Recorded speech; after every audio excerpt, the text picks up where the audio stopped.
What's up, good people? Have y'all ever heard of the Boule or the Black Boule? Some people consider them secret society and measure them against the Freemasons, the Skull and Bones. What's the other one? Illuminators, the Illuminati. It's part of a secret society. I had a few chats with a few people periodically about the Boule and the Black Boule. And to give you a brief idea, Sigma Pi Phi was the name of the organization. It was all men, and there were 6 of them that founded it. And part of Sigma Pi Phi at that time, you already had to be a graduate. You had to have be financially astute when it comes to that, or be financially literate. You had to be very well off to even be part of the Sigma Pi Phi Boule as time progressed. And I think it finally was solidified in 1904, but it started way before that. After the antebellum era, that kind of thing. They're well established in politics, and they set the agenda for Black society, what people don't know. What? What? The ones that do it, really, you will never see who they are. That's why they call them the secret society. Now, I'll give you a person that was part of that or was in that family, and that was Thurgood Marshall, first Black Supreme Court Justice. Thurgood Marshall. Yeah. Think about the ASPCA and NAACP. There's a story behind that, how NAACP came about. That kind of thing is all under Thurgood Marshall. Anyway, what I'm looking for now is I'm looking for someone who's willing to discuss it.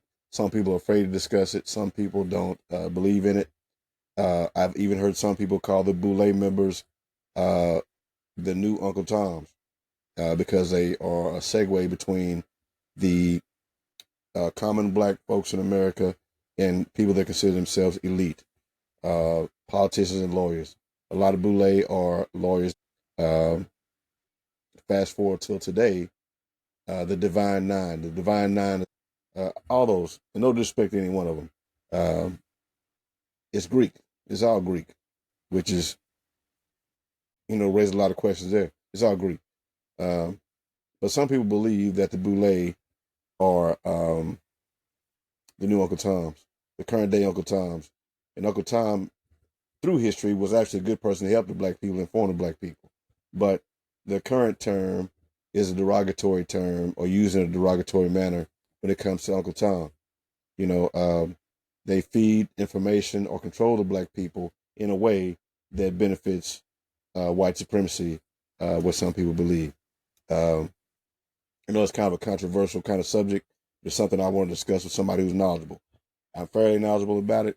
I have my own opinions about it, but I want to discuss it with someone and not to choose sides. It's more about being informative and give this information to people who may or may not know and see how it applies today.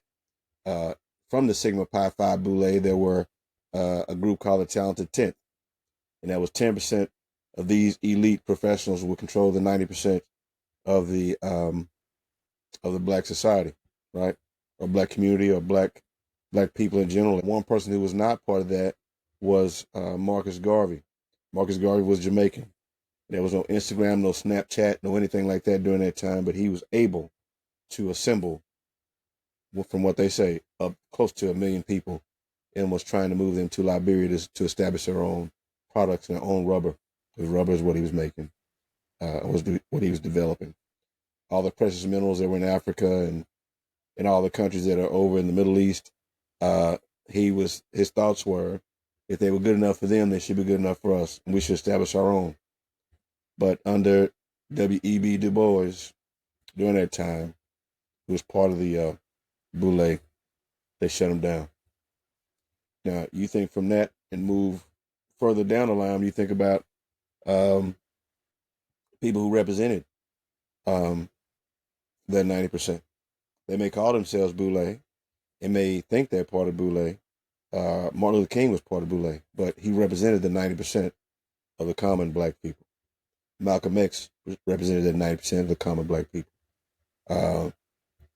What's his name? Not Thurgood Marshall, but again, Marcus Garvey represented that 9% of that group of Black people. And you notice what happened to every one of them. Almost every one of them. by the hand, the black hand that fed him. They were by the black hand that fed him. Yeah, or destroyed. You know, I heard my grandpa used to say, you know, people in power take your black hand and whoop another black man's ass, right? And when it comes to that, you can't give them a stick to hit you with, right? You can't give them the tools to hit you with. And for so long, we've given people the tools to hit us with. To hit us with. Yeah. We've been replaced by a lot of groups of people from other countries. There's nothing that we have that's really productive that we have helped America grow in so many ways. You think of every country in the world that has dealt with America, they have product that's sold at a high rate in America. Italian cars, German cars, Honda, Hyundai, Japanese, Chinese, Korean, Toyota. All those vehicles are sold, and they are not cheap vehicles, good quality, and they are here in America. All the precious minerals, like petroleum, or in the Middle East, Libya, Southwest Asia, Africa, they're over there, right? And they all run off petroleum.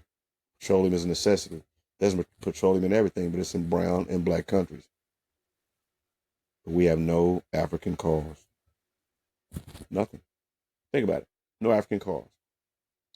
All the elite in the world control us, by the Southern strategy, control us by us being in a position where we are always fucked up and mad about race. Anytime our people are fucked up about race, I know they're already defeated. Is it a factor? Hell yes, it's a factor.